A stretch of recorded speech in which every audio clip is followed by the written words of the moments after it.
Hi ಸ್ನೇಹಿತರೆ, ಇಂದಿನ KRS ಡ್ಯಾಮಿನ ನೀರಿನ ಮಟ್ಟ ಮತ್ತು ಒಳಹರಿವು ಸಂಪೂರ್ಣ ಮಾಹಿತಿಯನ್ನು ನಾವು ತಿಳಿಸುತ್ತೇವೆ. ತುಂಬ ಸ್ನೇಹಿತರು ಚಾನಲವನ್ನು ಸಬ್ಸ್ಕ್ರೈಬ್ ಮಾಡದೆ ವಿಡಿಯೋವನ್ನು ನೋಡ್ತಿದ್ದಾರೆ. ದಯವಿಟ್ಟು ಚಾನಲನ್ನು ಸಬ್ಸ್ಕ್ರೈಬ್ ಮಾಡಿಕೊಳ್ಳಿ, ವಿಡಿಯೋವನ್ನು ಲೈಕ್ ಮಾಡಿ ಮತ್ತು ಶೇರ್ ಮಾಡಿ. ಸೌತ್ ವೆಸ್ಟ್ ಮಾನ್ಸೂನ್ನಿಂದ ಕರ್ನಾಟಕ ರಾಜ್ಯದ ಮುಖ್ಯವಾಗಿ ಕರಾವಳಿ ಜಿಲ್ಲೆಗಳಲ್ಲಿ ಮತ್ತು ಉತ್ತರ ಒಳನಾಡು ಮತ್ತು ದಕ್ಷಿಣ ಒಳನಾಡು ಜಿಲ್ಲೆಗಳಲ್ಲಿ ಒಳ್ಳೆ ಉತ್ತಮ ಮಳೆ ಅನ್ನೋದು ಆಗಿದೆ. ಮುಖ್ಯವಾಗಿ ಕಾವೇರಿ ಜಲಾಶಯದ ಪ್ರದೇಶಗಳಲ್ಲಿ ಉತ್ತಮ ಮಳೆ ಅನ್ನೋದು ಆಗಿದೆ. ಇದರಿಂದ ಕಾವೇರಿ ನದಿಗೆ ಹೆಚ್ಚಿನ ಪ್ರಮಾಣದಲ್ಲಿ ತುಂಬಿ ಹರಿಯುತ್ತಿವೆ.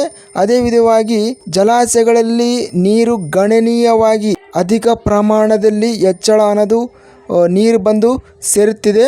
ಇನ್ನು ಇಂದಿನ KRS ಜಲಾಶಯದ ವಿವರಗಳನ್ನು ನೋಡಿದರೆ ಫುಲ್ ರಿಸರ್ವೇರ್ ಲೆವೆಲ್ ಬಂದು 124.80 ಫೀಟ್ ಅನ್ನೋದು ಇದೆ. ಇದಕ್ಕೆ ಪ್ರೆಸೆಂಟ್ ರಿಸರ್ವೇರ್ ಲೆವೆಲ್ ಬಂದು 99.30 ಫೀಟಿಗೆ ನೀರು ಬಂದು ಸೇರಿದೆ. KRS ಗರಿಷ್ಠ ಸ್ಟೋರೇಜ್ ಬಂದು 49.452 TMC ಇದೆ.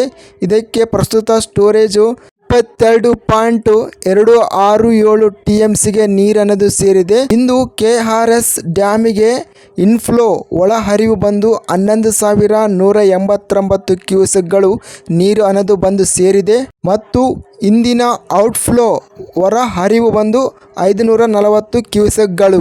ಅಂತಿಮವಾಗಿ ಇಂದಿನ KRS ಜಲಾಶಯಕ್ಕೆ 45.03% ನೀರು ಅನ್ನೋದು ಆಗಿದೆ.